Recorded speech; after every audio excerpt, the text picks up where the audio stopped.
Katie Neal from Audacy Country, and we are back here at our new Audacy Studios at the Hard Rock Cafe in Nashville, sitting down today with 7-time Grammy Award-winning Lady A, Charles, Hillary, and Dave. How are you guys? Good, really good. I'm so happy to have you here in our new fancy space. I mean, seriously. I know, right here So by the cozy. fire. I feel like I need a cigar. And Right? yeah. Thank you guys so much for coming up today. I know we got to chat a little bit right before the holidays. I think it was my last interview, your last show of the year. Yes. Did you guys get some downtime, rest, relax, fill your cup a little bit? We did. Holidays were really fun, busy with little girls at the house. And then kind of post-holiday, we got snowed in for a week in Nashville. So after all those weeks off for the holidays, we got another week off. But it was beautiful. It was so amazing how much snow we got. I mean, it was like we got more snow in 24 hours than we normally get in a year. Yeah, or more than that. Yeah, I mean, it was amazing. It was crazy. It did feel like Christmas after Christmas. It was. Like this could have been here just a few weeks earlier. But I did feel for all parents in that situation because everyone's like, get the children out. It was. It got a they little were ready for overwhelming after a school. while. But it was fun.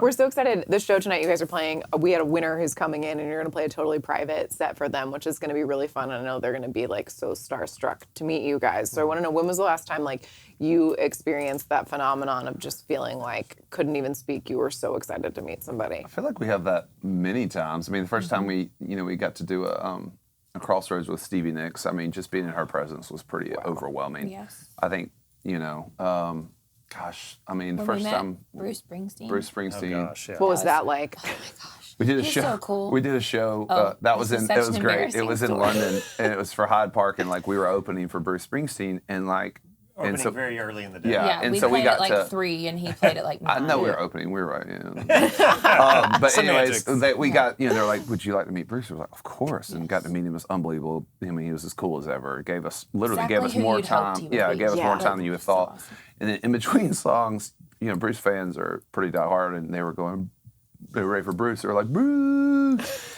And I was like, man, that felt really good, that show. I was like, I could tell the crowd didn't know all our stuff, but they knew Need You Now and stuff. And she goes, I don't know. I don't think it went all that well. They were booing in between songs. I said, no, Hillary, they were saying Bruce. They were just ready for Bruce. So I guess it was kind of like booing. It's like Were you Bruce. Bruce. Were you just dying the whole time on your stage? You're like, they're just booing us. Trying to smile through the tears that were coming because I was like, oh man, this is just not our day. I mean, you could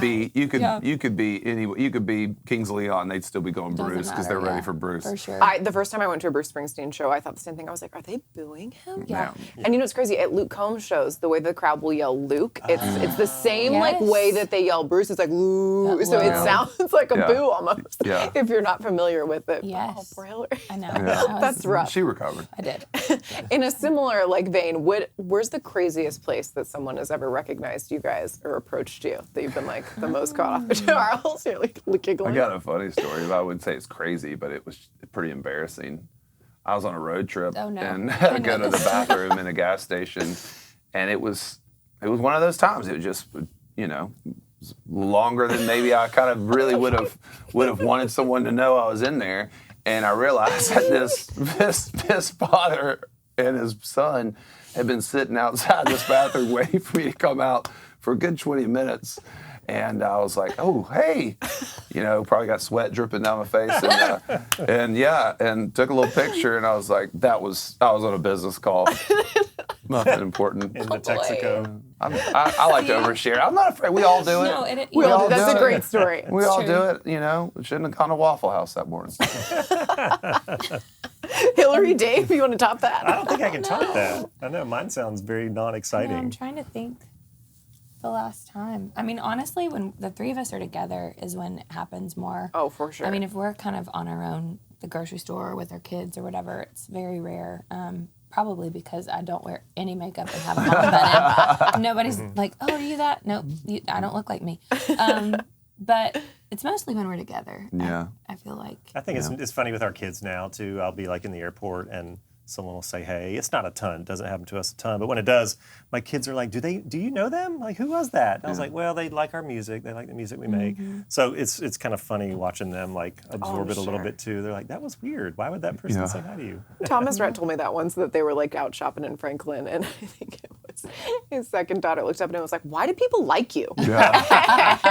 It's like it was a really humbling moment for my child. I feel that too. I feel Yeah. that. Yeah, why would they like you? That's so fun. So you guys have got a new single out, Love You Back. Talk about this song and why you wanted it to be the first look at the next project. Yeah, well, this song was sent to us, and Charles, you did all of this, the legwork of putting your vocal on it and having a co-writer on the song, Emily Weisband. She went in and kind of sang my part because it originally was not a duet. And it's just, you know, it's a song about just heartbreak, which we love. When Charles went in and put his vocal on it and Emily added her vocal, it really, you know, brought it to life differently as a duet. I also just really love the fact that over the summer we brought in a bunch of fans into a listening space and played a handful of new songs, and this was the one that they really gravitated towards. So, you know, that's been the theme of our tour last year. This new music is really wanting to put out songs and put on a show that the fans really gravitate towards and they feel is very personal to them. And so this was the one that was the outstanding song of the few we played, and then it just feels like it's leaning into a little bit of nostalgia for us, even sonically, with the mandolin and the way that the production is. But more than anything, I love. It's just, I think we can look lyric. We can look at songs, especially a song you didn't write, a little bit more objectively. And I just kept listening to it, and you know, there's only so many themes you can really sing about, and so you're always looking for like a hook said in a different way. And I never heard someone say like, you can love a memory, but a memory can't love you back. And it's so simple. And I'm always like, with the best songs, I'm like, gosh, why didn't I come up with that?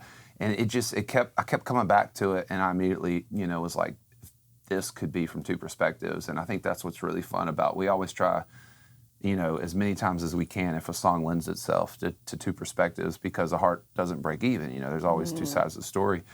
But Dave really has led the charge on I think the sound of where we're heading to this record, and wanting to kind of harken back a little bit to that kind of American Honey type of feel. And I feel like it's time to do that too. We've some of our last few big hits have been more like You Look Good, Bartender, Champagne Night. And so it's fun. Like it's time to get a little, and you need those. I mean, you really need those for a live show, and you need them for a good, well-rounded album. But I think in our heart, this is probably, if I had to give someone 4 or 5 songs like, hey, this is what we're all about, like this would be in that mix. Absolutely. And you mentioned the new record. Where are you guys in the process with that?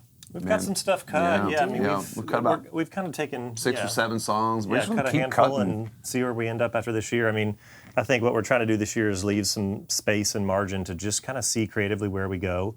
We had a big, busy tour last year, so we've got some good time for writing and trying to kind of just let the music dictate where we go. I mean, we feel so lucky to be in this spot 17 years in that, the industry changes on how you put out music, when you put out music, and that's a moving target that we'll kind of navigate. But when we are passionate about something, we want to put it out. And so that's what we kind of felt with this was, let's get this out there while we're continuing to write, continuing to record, and kind of see what project kind of shows itself. We're going like the Bahamas to write, and we're doing random stuff, It's got to be nice to not have the pressure of like the traditional album cycle, be able to breathe a little bit. Well, I feel like people, we're kind of also in a spot in our career where it's okay for us to take a little time. It's not like, in the beginning where, your label's like, all right, you just got done, we need you now. We need a big monster, so you're just kind of like, hey, because I think looking back at everything, it's like you can't force the art. It always needs to come first. And I think that's a lesson that we've learned, sometimes the hard way, is to put the art before the commerce, and that for us to continue the longevity, it's in my opinion going to be us being authentic and the music being there, and then just enjoying the process of it and see where it goes, and it's like you have no control. And I'm always shocked by which songs work, and I'm always shocked by ones, it's like. I don't have a crystal ball. Anytime we've tried to predict what song people are going to react to, we're always wrong. Yeah. I always say that. And people are like, what do you think of this song? I'm like, no one knows what a good hit is. Like, and the example I give is like the first 10 times I heard Tequila, I was like, I don't get it. And I was like, Dan She's like, biggest songs. So just goes to show, like, nobody really knows. And I think what you guys do, like polling the fans, is such a great thing. It was helpful for sure. Yeah. It was a part of the process. And two, what songs are we, we kept testing, was like, I have listened to this song, like now, honestly, I'm over Love You Back. Like I've heard it so many times, I've listened to it, because, when you're cutting it, you're like, what else can we add? What else can we do? Should we sing this part or that part? And it's like, she's done now. She's out Yeah. out in the world. We can't go back Gotta now. let her fly. Yeah, let her go. You guys mentioned you've been doing a lot of writing. Is there anybody that you guys have got to do co-writes with for this album so far that you're like really excited about or got to work with for the first time? I mean, we've gone back to a lot of some of our writers that we've written with a lot, like Josh Keir and different writers, Jordan Reynolds and stuff. But we have branched out into some of there's a new young group of writers that are amazing. I'm really blown away. I feel like the level of songwriting. People always complain, well, something's not as traditional, but I feel like there's a trend now to be the more like textural and specific you can get in lyrics now. Seem to, the days of just saying, I love you like a sunset.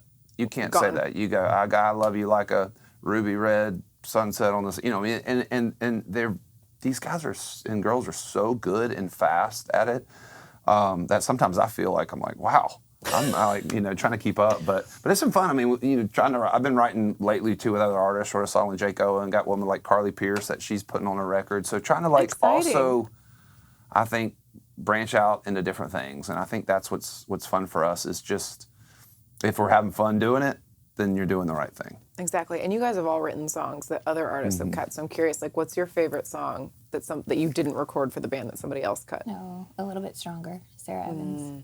Yeah, for That sure. was such a good one. That one was like, before Thy Will, probably like the most personal song I'd ever written. And so to let it go, it was okay that like we pitched it, and I was so excited when she cut it because she's just a huge, huge influence on me as an artist and a singer. But that one, because it was a number one for her, and it was the first number one that she had at country radio in some years, and so it was really cool to be a part of that one. Such a great song. Yeah. Yeah, I think the one with Luke Bryan, Charles and I wrote, Do I? Yeah. It was just a special moment in time, too. We were early on in our career and just kind of coming up, similar time with Luke and getting to kind of, be a little tiny part of his star, just kind of shooting and rising early on. And Well, that was a his special first day. number one. His Yeah. first number one. Yeah. I always think about that story when I think about like what stories in country music would make like a great like TV show or episode or something, and Yeah. that one always Yeah. comes to mind just because I don't think people realize, everyone sees you guys all be friends now, but not realizing like how like you've all known each other Yeah. for so long. We've all come up, in different ways, and like, even Luke, I'll go back to that day we were sitting on his porch, and I remember specifically him kind of being like, his first song was a big hit. His next two kind of just kind of hit a wall, and he was like, man, this is a grind. He goes, when I first moved to this town, I thought I just wanted to be a songwriter. Maybe I'll just write songs. And then it was like within a year or two, he's the biggest star in our format. And I'm like, you just never know. And so I think that allowing artists to develop and find their sound is such an important thing. And if I have one worry in this TikTok generation is that if, everyone's like, well, if it doesn't work right off the bat, then, and it's like, well, sometimes it takes a while. I mean, Eric Church took a couple records to really finally get discovered. And we all knew in the town that he was super talented. And it's just like, if something builds, and he did it in a very much like hit the ground running and build the audience through his live show. And so there's so many different ways of getting to that point and that level of success. And so, but it's fun for us to be a part of it. I mean, I think we first and foremost love writing songs, and wherever it will, whatever it leads and goes, and like that song "Do I?" I think if Luke hadn't cut it, we would have cut it. But it feels so iconically Luke now that it's like it. And same thing with the Sarah Evans song, because I remember when that started becoming a hit, I was like, gosh, we would have cut that song. I was like, oh, that was a Lady A hit. Are there any ones that got away that you still think about that you're like, oh? You know what? Oh, what was the song? It was Megan Trainor and John Legend did it. I'm gonna love you. Yeah, I'm gonna lose you. Oh. That got pitched to us, and we said no. Well, I think we could have made it more country. It was a very pop demo. And I was like, Yeah, but what they could have were gone, we yeah. thinking? what were we thinking? We I had mean, a couple. such American an amazing Kids. song. Yeah. Oh my God, I love that song. And there's some like that. But then there's other stories where like, Downtown was on hold for Miranda, and someone had sent it to us. Sometimes you get different writers sending songs, and it was like, well, it was already on hold, so technically they shouldn't have sent it to us, but they sent it to us, and we were going to the studio, and we were like, we need a song like this, and it kind of got back to Miranda that we were, thinking about. And she goes, oh, I love those guys. If they're going to the studio and cutting it, let them have it. I mean, it could have been a big Miranda hit, so you just never know. And I think songs always find their right homes. But there's always those times you're like, what if? And, I'm probably the biggest culprit of that. You can't play that game too much, but I do cannot think play that the game. life of a song and those stories are always so cool to hear. Yeah. Yeah.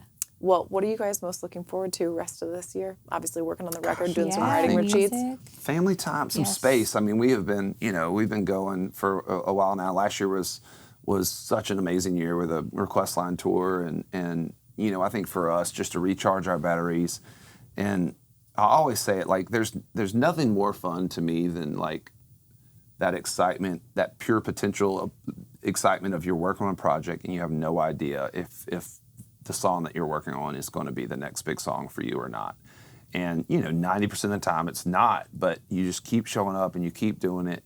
And I'm trying to appreciate that it's so much fun doing that in the past I think I would look back at it and go, it wasn't a hit. It must have not been that good. And I'm like, no, it was. I loved it and I was proud of it. And so trying to really get in that headspace, and I think that's where, I am personally as we're going in this project. I have no fear. It's kind of like it's gonna go where it's gonna go, and I think the minute we can get out of the way of the art, it'll show itself. Yeah. That's beautiful though, because I feel like so many artists, like you guys were talking about earlier, just like in the beginning years, you're just like grinding so hard, and like everybody wants to be at the point that you're at now, and like to be able to just be present. I remember you saying that was going to be one of your resolutions, to just appreciate the process, because so often you're like, oh, we just got to get to the record, like it's just we got to get done, but. What a beautiful space to be in. Really? I'm so excited to hear like what comes out of this year and these writing retreats, and so excited to have you guys here. Thank with us. you. Lady, thank you so much for coming to see us at Audacy Country.